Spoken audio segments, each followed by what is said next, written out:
Hello everyone, welcome to IFS students. एक बहुत important सवाल फिलहाल सभी का आ रहा है कि आईआईटी जाम का जो एग्जाम है उसमें मैम 3 सेक्शंस है और तीनों सेक्शन में जो क्वेश्चन का जो पैटर्न है वो अलग है। पार्ट ए में आते हैं एमसीक्यूज, पार्ट बी में आते हैं एमएसक्यूज एंड पार्ट सी में आते हैं एनएटी मतलब कि न्यूमेरिकल आंसर टाइप क्वेश्चंस। तो क्या है स्ट्रैटेजी, इसको हम कैसे सॉल्व करें और टाइम पीरियड को हम कैसे यूज करें, किस सेक्शन में कितना टाइम दें।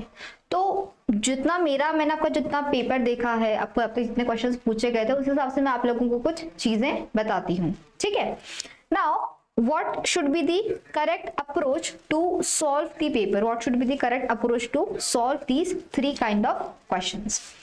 अगर हम बात करते हैं बच्चों एमसीक्यूज की, तो एमसीक्यूज में क्या होता है, you have 1 question and you have 4 options. याद रखना है एमसीक्यूज में नेगेटिव मार्किंग भी होती है, बट एमएसक्यू के अंदर में नेगेटिव मार्किंग नहीं है और एनएटी में भी नेगेटिव मार्किंग नहीं है। तो मेरा सजेशन आपसे ये रहेगा कि एनएटी एमएसक्यू का पूरा अटेम्प्ट करके एमसीक्यूज को आप जितना आपको आता है सही उतना सॉल्व करना, अदरवाइज नेगेटिव में फिर आप लोग यहाँ के कमाए हुए मार्क्स को भी गंवा सकते हो। So it's important for you all to pick the correct questions from MCQs. So MCQs की तो हम डेली प्रैक्टिस कर रहे हैं हमारे सेशंस के अंदर में। एमसीक्यूज में आपको क्वेश्चन रीड करना है, ऑप्शंस देखने हैं, क्या है सही answer, you have to mark. But बारी जब आती है एमएसक्यूज की और एनईटी की, तो एमएसक्यू में बहुत बार बच्चों को पता ही नहीं होता कि इसमें से 2 आंसर सही है या 3 आंसर सही है। तो आप लोगों को इस केस में क्या करना है, इस केस में आप लोगों को पहले तो क्वेश्चन को ठीक से पढ़ना, ध्यान से पढ़ना एंड ऑप्शंस को रीड करो। ट्राई दी एलिमिनेशन मेथड। ओके, आप देखो कि इनमें से कौन सा ऑप्शन बिल्कुल गलत लग रहा है हमको।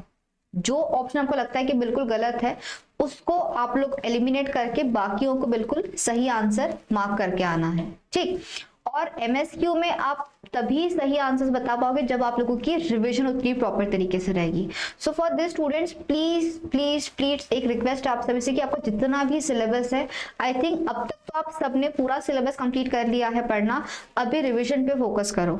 एमएसक्यू में बहुत बार छोटे छोटे पॉइंट्स पूछे जा सकते हैं एंड वो छोटा पॉइंट आपको शायद कभी आपने सुना नहीं होगा, तो आपको पता नहीं होगा कि वो पॉइंट सही है या गलत है, तो उस केस में हम लोग काफी बार फंस जाते हैं। बट एमसीक्यू से आप लोग मैक्सिमम और अच्छा स्कोर कर सकते हो, तो एमसीक्यू पे अच्छे से फोकस करना।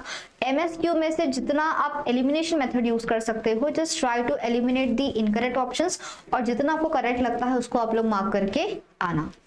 एनएटी अगेन एक बहुत अच्छा और बहुत स्कोरिंग पार्ट होता है। नेगेटिव मार्किंग नहीं है तो पूरा सॉल्व कर सकते हो। अब एनएटी कैसे करें मैम, तो कुछ ही टॉपिक्स है हमारे लाइफ साइंस में जहां से आपको न्यूमेरिकल्स पूछे जाते हैं।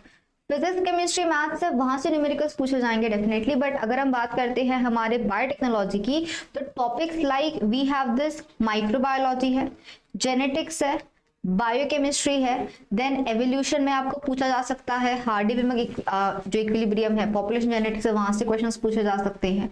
तो हमारे पास कुछ ही गिने चुने टॉपिक्स है। एक आध क्वेश्चन पूछ लिया जाए तो आपको शायद आरडीटी से क्वेश्चन पूछ सकते हैं, या फिर मुझे लगता है कि सेल मेम्ब्रेन में कभी एक आध न्यूमेरिकल पूछा जा सकता है, या फिर आपको मोल बायोलॉजी में कभी पूछते हैं number of application cycle and all, ऐसे कुछ आपको मिल सकता है। तो बायोटेक्नोलॉजी में बहुत कम टॉपिक्स है जहां से आपको न्यूमेरिकल्स पूछे जाते हैं।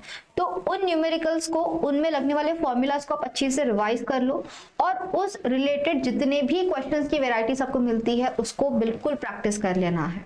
ठीक है, एनएटी जो है आप लोग जितनी वैरायटी ऑफ क्वेश्चंस ले सकते हो। देखो हार्डी-वेनबर्ग में एक ही फॉर्मूला है, p square plus 2pq plus q square equals to 1, p plus q equals to 1। वो एक फॉर्मूला पे इतनी वैरायटी ऑफ क्वेश्चन पूछे जाते हैं। Sometimes they ask heterozygous dominant, कभी पूछ लेंगे, सॉरी हेटेरोजाइगस पूछेंगे, कभी होमोजाइगस डोमिनेंट, तो आपको कभी भी कोई भी वैरायटी पूछी जा सकती है। तो आप लोगों को पता होना चाहिए कि भाई हमारा फॉर्मूला को हम लोग कहाँ पे किस किस तरीके से यूज कर सकते हैं, बिकॉज जितनी ज्यादा वैरायटी ऑफ प्रॉब्लम्स आप लोग प्रैक्टिस करोगे, आपके एग्जाम में आपको लगभग वहीं से सारी चीजें पूछी जाएगी। And you guys are biotechnology students, तो आप लोग को बहुत ट्रबल नहीं करते वो बड़े बड़े नंबर्स देके, आपको काफी अच्छे नंबर्स ही दिए जाएंगे।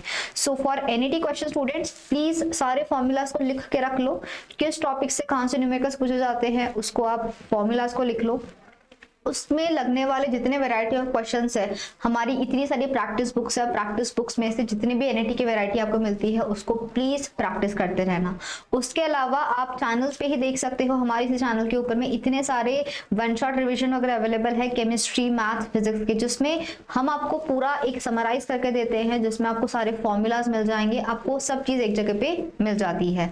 प्रैक्टिस क्वेश्चन सीरीज में हम वैरायटी ऑफ क्वेश्चंस की प्रैक्टिस करवाते हैं, सेम फॉर्मूला पे कितने क्वेश्चन पूछे जा सकते हैं सारा आपको यहाँ करवाया जाता है। सो उन सेशंस की हेल्प से आप लोग अपने फॉर्मूला की लिस्ट प्रिपेयर कर सकते हो और उसको अच्छे से रिवाइज करके आप एनईटी को भी इजीली टारगेट कर सकते हो।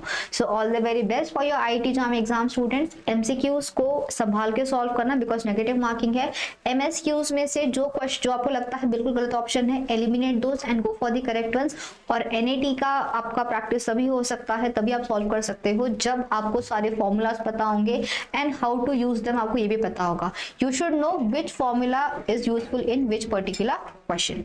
So all the very best and do attend the question in this pattern. आपके और कोई भी डाउट, कोई भी क्वेरी है, do pin in the comment box. Have a great day and very happy learning to all.